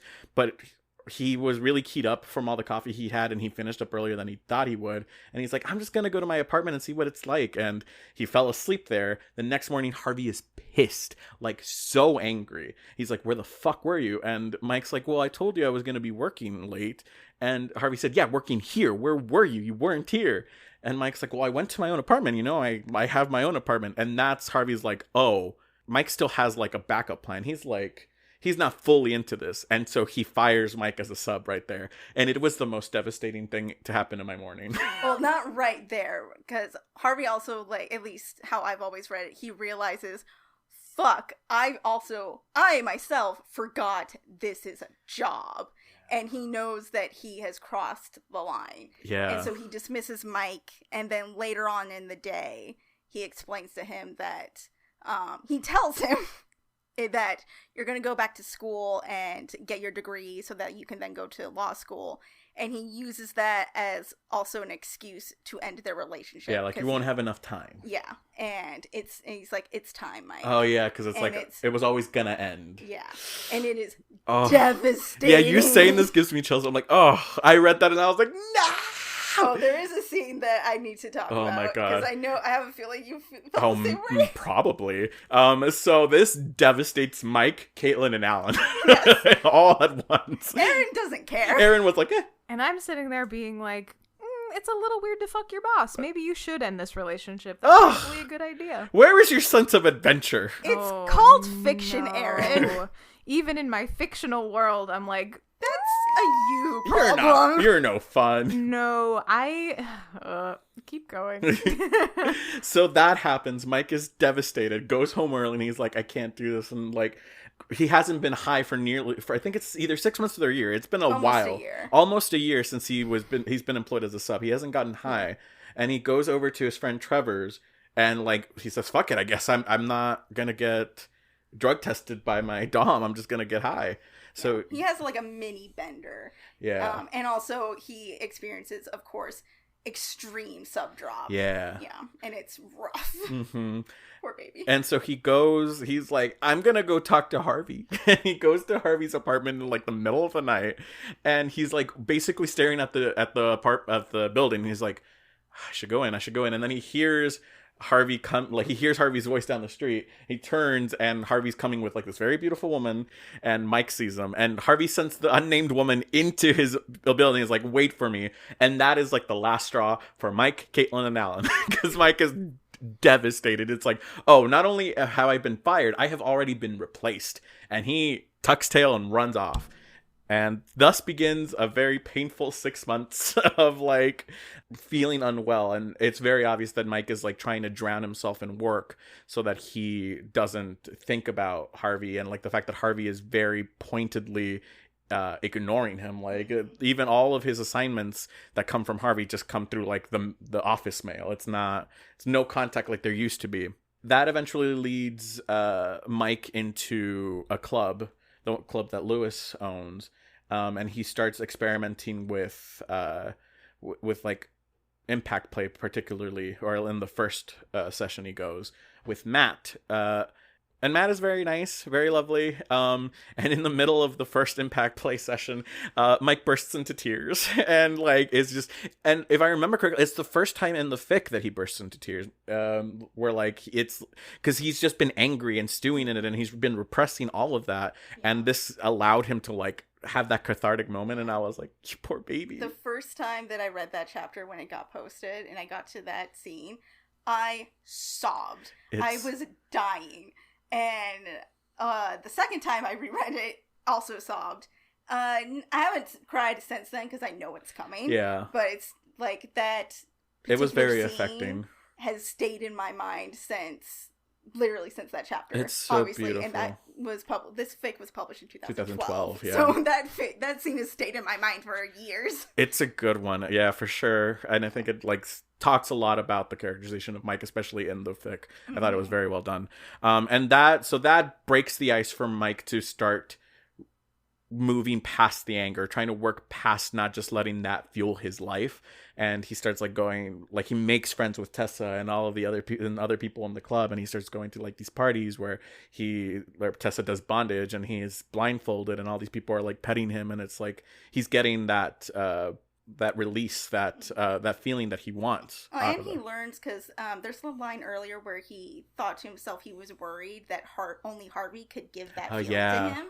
And so that's kind of why he goes to the club, to explore that and see if he can still get that feeling from someone else. Right. So he's able to explore other kinks, other forms of play, and also experience some other doms.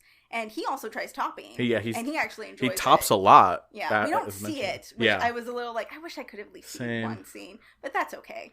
Yeah, there was a lot. Still, there was a lot to go. And so as he's getting more comfortable in his skin and in the subspace type things, he's also been able to have a better rapport with Harvey. Like he's been able to like actually have a conversation and not want to like just scream the whole time. And so now they're back to like a semi-working work relationship where they make a good team and they're helping each other out. And you get kind of bits and pieces here and there that Harvey's having a really hard time with it. Like there's a point where there's a suit against the former district attorney or general attorney? District attorney. District attorney. It's been found out that he's been doing like shady dealings and stuff, and Harvey used to work exclusively with that district attorney. An ADA. So he has to go back and fix all the shit that he fucked up. And who's there to help him but Mike. And Mike is like obviously really good at it, and it's like a really nice moment. And it all kind of comes to a head when Harvey's been just getting worse and worse, just like really angry all the time. It's obvious he's not sleeping very well. And Donna is like basically doing everything she can to signal to Mike, like, fix this, please. And this one day, everyone's basically gone out to lunch, and Mike is about to go to lunch, but Harvey calls him in and is like, I need your help with this one thing, so hurry up. And he's like, okay. And he was going to meet Matt for like lunch and a drink or something, and Matt brings him food, and he's like, here, so you should eat. And it's like a really sweet moment. And Harvey comes down and is like, what part of now didn't you get? And it's like, oh, what the fuck? He's livid to see Matt and Mike. He is livid. And he's like, my office now. And he goes back to his office, and Mike is like, fuck that. And he continues to have a little moment with Matt. I was like, yeah, I guess I'm gonna get my ass chewed at or whatnot. And so he goes up, and Harvey's pissed and basically says, oh, what took you so long? Why weren't you here? And Mike says, well, I was getting all the stuff you needed. And Harvey says, no, you were talking to your boyfriend. And Mike is like, that's not really any of your business. And that gets Harvey, because he's like, oh. And I don't remember the exact quoting, but basically it ends with him asking, like, have you, has he topped you? Or something like that. Mike has to be like, yeah, like, it's none of your business, but yeah, like, we have played together. And Harvey has a moment where he like steps back and looks out a window and he's like, all right, I'd like to renegotiate a new contract. Here's how much you're going to be paid. And I want exclusivity with none of the like benefits. Like, I don't want to have sex with you. I just want exclusivity. And Mike is so offended. And he's like, no, fuck you. You don't get to like dictate my life that way. And he storms off and he's like, and he basically threatens to go to HR with it, which, you know, fair play. Harvey, he should have. Shush. Fictional. Inappropriate. Shush. So later that night, he's high at his apartment because he's just like, I don't know what to think about that, because he understands. He knows that Harvey loves him and that the reason that he was cut off was because he was afraid of that. But because he doesn't have the whole story with Scotty and everything like that. Oh, he goes to Matt's first. Because Matt, when Harvey storms off the first time, he's like, oh, I didn't realize that you knew Harvey. Yeah. And Mike's like, what, you guys know each other? He's like, yeah. And just come to my place later and I'll tell you at least what I know. And he gives him the broad strokes of the relationship between Scotty and Harvey and tells him how Scotty broke up with him in public at the club. And she yelled at him something like, you don't want a sub, you want like a pet and a Stepford wife. Yeah. And of course he was humiliated by that and has never stepped back in the club again. Unpopular opinion, she was right. Yeah, unpopular indeed. Yeah. So that now Mike's in his apartment. He's getting high. In this space. Yep. Mike's at his apartment getting high. Harvey comes over, apologizes. Here's the thing: is that Harvey was like, I'm sorry. Harvey's very genuinely sorry. Because he realizes what happened, that he lost control and was trying to dictate Mike's life when he doesn't have that control anymore. And Mike is like, and Harvey says, I apologize. I'm so sorry. It shouldn't happen. I am going to start the paperwork so that you get to move to so that someone else is your supervisor. And that's what sets Mike off. He's like, fuck you. This is you yet again trying to control. You're trying to cut me out because you think that that's what I want, but you're not asking me. You're not communicating with me. And Harvey's like, that's not what you want? And Mike is like, get out of my house. I can't talk to you right now. Please. I need space. Yes. You fucking dumbass. Yeah. And so then he spends a week kind of letting Harvey stew in it, being nervous about Mike going to HR and basically reporting him. And Mike makes a contract, goes to Harvey and is like, these are the terms. And basically says, I want to go to school full time, 3 years, but I don't have the tuition. I need you to pay that tuition, pay for my grandmother's medical bills. I'm moving in with you. Also, neither of us can break this contract for 3 years unless it's, and there's a clause for abuse, that's fine. Well, and he kind of just uses the whole money thing as an excuse. Yeah. It's just, he doesn't really require that, obviously, but he's just like, this is just the gateway in order to get Harvey to fucking agree to this. Mike doesn't need this. He would be happy with I think he also needed it, but Mike thinks he doesn't need it. He's like, this is for Harvey's peace of mind. But we know as readers that it's also for Mike. Mike needs the reassurance that he's not just going to get kicked out again the next day. And Harvey is reticent to just sign. He signs, but he doesn't want Mike to sign until they have a second trial period, another weekend. Mike is like, you're dumb. I'm gonna sign this. And Harvey says, please give me the weekend. They have the weekend. I thought it was the culmination of this fic, which was they played with bondage and cuffing Mike, and he goes into subspace completely. And a spreader bar. Thank you. Where Mike realizes that even though he had been participating fully and he did trust Harvey before, now it was he let himself go fully into that subspace, and it was such a different experience from what he've had, and it was really interesting. And the fic ends with them together and both signing the contract, and it's very sweet.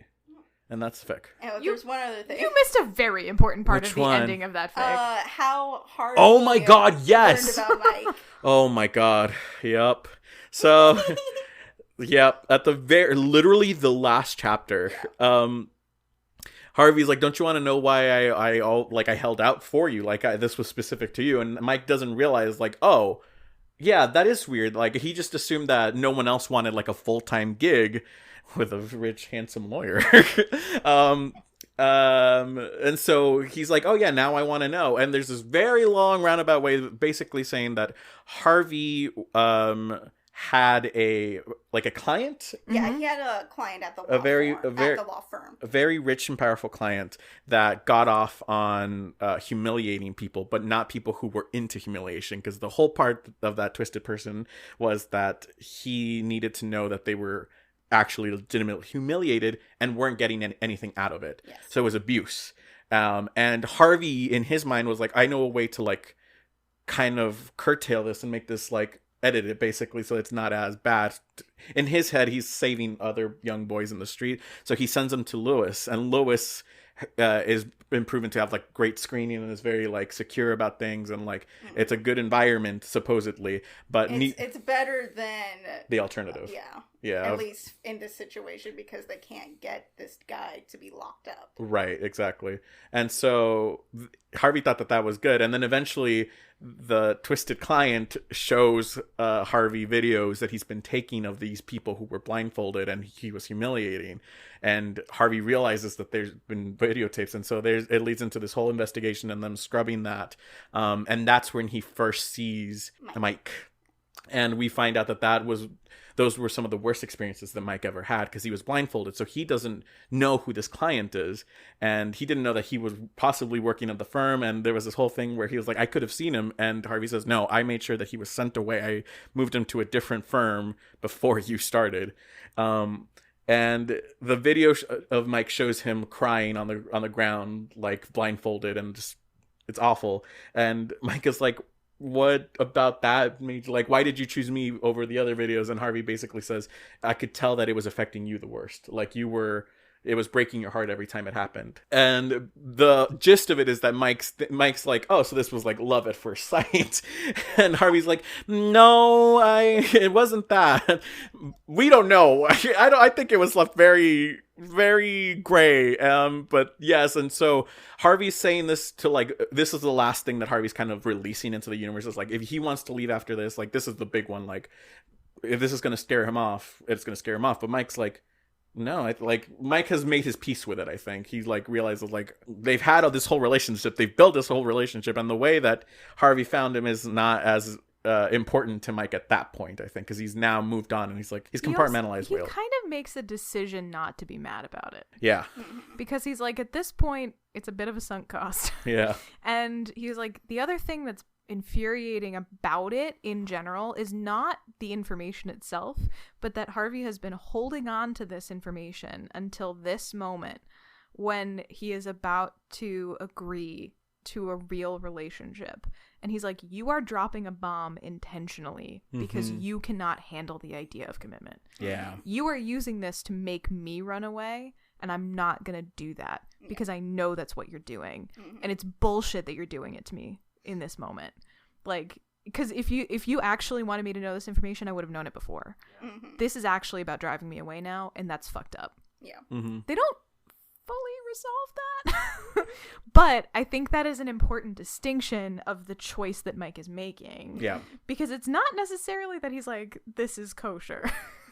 It's more like, I know what you're doing right now. Yeah. And that is more of a problem with me than the information that you're giving me, or at least that's how I read it. Yeah, and I think part of it is also that yes, you're right, he has that decision making part, but there's also like a line where it mentions that Harvey might be doing it unknowingly, like Harvey's doing it with good intentions, but with the like subconscious thought of like, oh, maybe this will make him run away. Well, Mike points out rightfully that Harvey is deeply emotionally stunted, and does not understand how to have feelings. Yes. Like, he doesn't get it. That is very canon. Yeah. Yep. So very, very canon. Mike's like, I know you're not, he was like, you might not be doing this intentionally, but this is what you're doing. And I'm not here for it. Like, I will not abide it. Yeah. We're signing that goddamn contract. And so they sign the contract and have it happily ever after. Yep. The end. The end. I loved this fic. If it wasn't obvious, I thought it was so good. Wow, I remember really loving the first Suits fic we read. I thought it was incredible, and I think I'm just really I love this relationship dynamic. I think it's great. I keep sending them. Aaron's face. I know. Here's what I appreciated, though. I kind of wish I'd read this one first and then read the ones that we read otherwise, because this has a great explanation of like the BDSM like kink community type things. Like the subspace is not mentioned, subdrop is not mentioned in any of the other fics, and I was like, oh, that's a really interesting like thing that I haven't thought of or haven't read enough about. So I thought it did really well with meshing the kink with the sex, and at a certain point I almost felt like the sex wasn't as important as the kink itself, which I thought was very well done. I don't want to say it was a quick read, but it did read fast. It did read fast. Yeah, like I was able to breeze through it, and I was like halfway done before I realized I was like, oh, great. I will say, and I think this is telling, I did not enjoy the revelation at the end. No. So much so that in my head it didn't happen. Because it felt like it came out of nowhere. Yeah. Like, it was like the author was like, oh, let me answer this burning question that none of you have asked. Like, we have all just bought the premise like, oh yeah, Harvey wanted a sub. Great. Yeah, and then he got Mike. Super. But then like they dropped this like Harvey specifically chose Mike because he saw a video of him crying while being stepped on, and I was like, could have done without that. I understand why, like, and to what you spoke to, I understand that it was like one last test and one last all of this stuff to really bind the relationship to what it is. I didn't think it was necessary, and I thought we could have ended it earlier. I thought we did not need that last chapter, but everything else I was enamored with. I thought it was really good. I would go so far as to say that revelation actually soured most of the fic for me. That doesn't surprise me. I had a very hard time with it because I was like, oh, the whole premise of this relationship has shifted in my brain, and now like I already was pretty squicked, frankly, Fair. by a lot of it, the like relationship dynamic, and then that happened and I was like, you need to get out of there. That is so you need to end it. You need to go. That is so fascinating to me. Yeah. Not the ending. I think I can understand how that would alter your, like, I think if I reread this I would wonder, so I'm interested to hear your thoughts, like in rereading it I wonder how it would affect my coloring of the rest of it, but it didn't ultimately impact the rest, like my enjoyment of the whole. I just repress it. You decide to put it in a box on a shelf. On the shelf, yeah. It didn't happen in my head. It ended earlier. It's so funny because it happens literally every time I reread this. I think that conversation happens earlier. Like it's a midpoint conversation, or it should be. Or in my memory, I always think that it happens as they're talking over the second contract. Yep. Like when Mike is like, "This is what I want." Mike even says in his head that he's basically offering a marriage contract. Yeah. And in my brain, every time I'm like, and I'm rereading and I get to that section, I was like, wait, where's the conversation about the whole backstory with Lewis? And then I'm like, wait, where is it? Did I miss it? What happened? And then it gets to that chapter. I was like, oh yeah, it's at the end. That's always been a little, I agree. And that's like, if you wanted to do this, it should have been a little bit earlier, or just not at all. Or even should have played a bigger role. I think I agreed with like Aaron saying, I think it just drops out of nowhere and is not really dealt with. It's not really handled much more than like to serve the growing relationship or the characterization, but it has a ton of implications for the rest of the fic. And like if there had been more of that, as it is, I think the entire conflict of the fic was Harvey's inability to feel and Scotty. Those were the two big like things that were hanging over that relationship, and then at the end I was like, oh, also this. So that is a really unfortunate aspect to this fic. I really wish that hadn't been at the end, but it is, so we reckon with it. Unlike them. Yeah, true. But otherwise I really, really loved it, and more so than any of the other fics that we submitted. This one was the one that inspired me to want to learn more and to like possibly delve into that community and like that was me. Testing. Yeah, that was me in 2012 reading this fic. And the other thing I wanted to bring up with the background for me personally and this fic is this was being written and published at the exact same time that 50 Shades of Grey was becoming a cultural phenomenon. Fascinating. Yes. So that explains some things. What does that mean? It connects some dots in my brain about the theming. Okay, never mind. It's not that it explains it. I understand why I'm uncomfortable with it. Yeah, so she doesn't actually read 50 Shades of Grey. No. She's never read it. But the same things that I dislike about 50 Shades of Grey show up in this, too. Oh, 50 Shades of Grey is garbage. Well, it is. I was gonna say it's also so different. Yeah. It's also just, it's not BDSM. As someone who has read 50 Shades of Grey and this fic, I can tell you. I guess I should say the thing that I'm grappling with is I never enjoy or get into real power play relationships. I was gonna say. I absolutely get swicked by it. And that level, like, as soon as he was like, you can't smoke pot, I was out.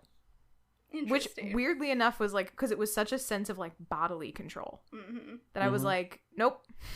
That's interesting because I think Mike thinks about it himself too, because the law firm has the same exact rule, is that you will be drug tested.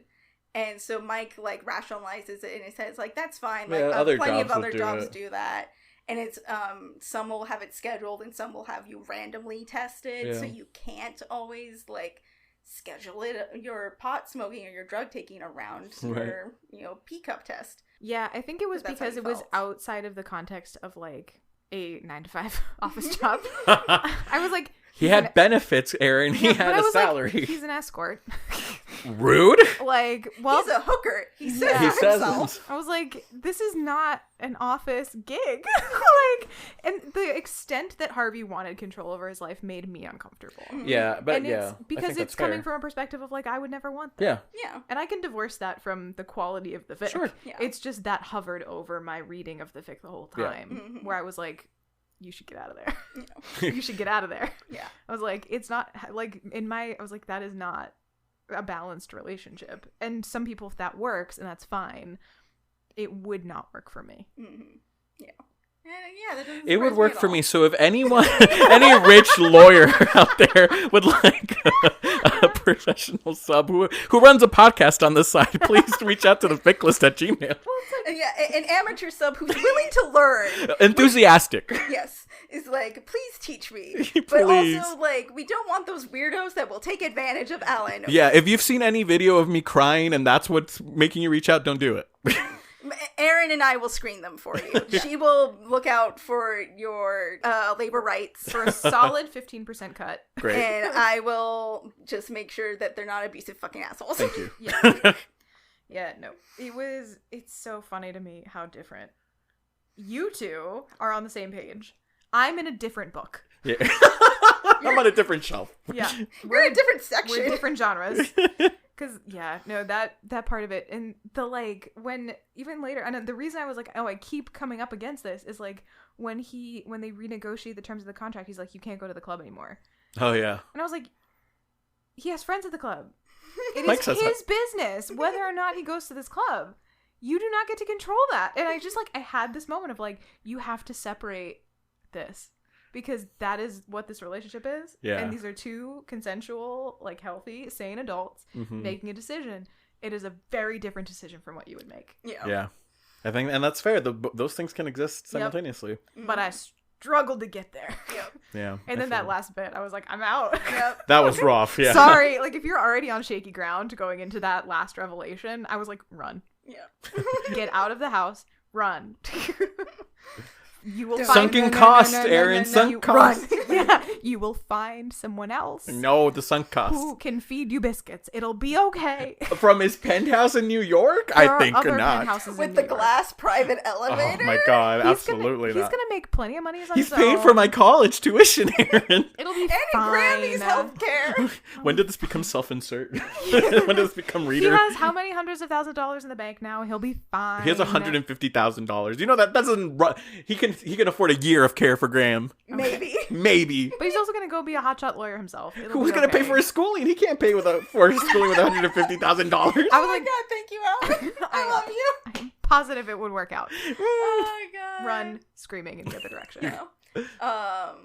What was I thinking? Oh yeah, I wanted to continue the 50 Shades stuff. So like, while the rest of the country was like reading this fucking terrible book series, thinking that it's like legit BDSM and stuff like that, I at the same time was reading this fic where the author, even though she doesn't partake in that scene, she did her research, she watched videos, she looked up the terminology and tried her best to get it right despite not being part of that. Whereas fucking E.L. James wrote an abusive rapist. Yeah. Right. Yeah. Yeah. And that was another thing that like stuck with me, is like seeing the rest of the world think that this is what BDSM is.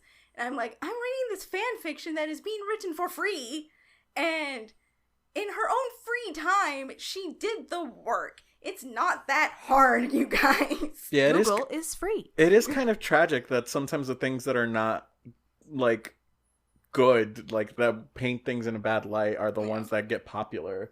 Yeah. Yeah. Yeah, and just having those two, like, if things happening at the same time was just, like, it also just made me get even more interested in BDSM, because, like, I really like this fic. Fuck 50 Shades. I want to learn more, and I want to learn more about the realities of this community and the scene. And that's when I started to learn more stuff and read more kinks and fetishes and learn more about the things that I like. I love that for you. I think Thank you. that's great. I think that whichever of the fics that we've talked about today, like, brings up an interest in you listeners, like, I think that it's a job well done already. Like, Yes. to explore, to open your mind up to different, like, things that are out there, things that you might enjoy, Yeah. or not, or find things that absolutely squick you, and that's Yeah. cool too.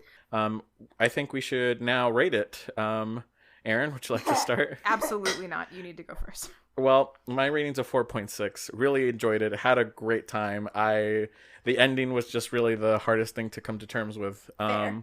But other than that, I thought it was very well done. Can I guess what yours is going to be, Erin? You can. I'm going to guess a 1. Oh, God, no. I was, No, thinking no, 2.8 no. on Erin's. No.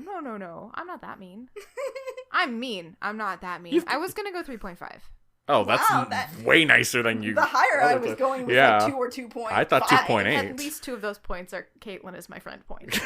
But You can be honest. No, Like, I am not offended. No, I know this so is not your shit. I would say a 3.5 because so many of my criticisms are personal issues Fair. with the things that these characters enjoy, which is not, it's not writing, it's not anything to do with, like, any of the points of the fic. Like, it's not the fic's fault that it squicked me. You know what I That's mean? true.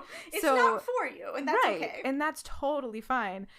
I took issue with the revelation at the end, which was the biggest drop Yes. Yeah. for me in terms of, like, the points, or, like, you know, the rating, where I was like, this is an unresolved issue in an otherwise resolved fic, Yeah. and that is frustrating. Yeah. Yes, that's fair. And It's- I agree. yeah. I agree. It is really well written. It is clearly well researched. All the author's notes were really interesting because the author was like, I have researched this, but if you have lived experience with this, call me out, which I thought was huge. Yep. And that is sort of an ancillary part of it, but, like, the author note is part of the fanfic culture. So, like, I thought it was really cool that she, like, called that out. And, like, it was otherwise, like, a smooth read. It was a fast read. It was a good time. Nice. I just, really struggled with that ending. So I think that averages us out to around a 4. Just about, yeah. I feel good about that. Mm-hmm. Yay! Awesome. I am very pleased. I'm glad we got to talk about this. Yeah, thanks Yeah. for bringing it. It was My baby, one of my it's a favorite great fics of time. all time. Caitlin, do you want to tell the listeners at home where they can find us? No, For- because I don't remember. Other than Twitter and Tumblr Good call. that I run. Yes. Erin runs the Twitter. I run the Tumblr. And I run from my problems. Beautiful. Well done. Goodbye, everybody. See you next time. That's the See ya. end. No, just kidding. We have to really tell people where they can find us. I've already stopped. No, just kidding. Okay. Go ahead, Erin. So we are on Apple, we are on Spotify, we are on apparently Audible, which is hilarious. Yep. We just discovered this today. We are on Podbean, we're on Podchaser. We are just, like, out in the ether. SoundCloud. So go leave a review, go leave us, like, a rating on any your, like, platform of choice, because it's good for us. Awesome. We're on Ko-Fi. If you want to send us, like, $3, we need to go buy AwesomeCon merch to hand out. So and we need to re-up our SoundCloud payment. So if you feel like offsetting some of those costs, truly the only thing that we will spend that money on is offsetting the cost of these podcasts. And it does cost a little bit of money to, like, host this stuff. So anything you feel like donating is appreciated. We are on the Twitter, which I run. We are on the Tumblr, which Caitlin runs. The Tumblr's better. Go follow us on Tumblr. And you can read our entry on Fanlore. Guys, we Googled it.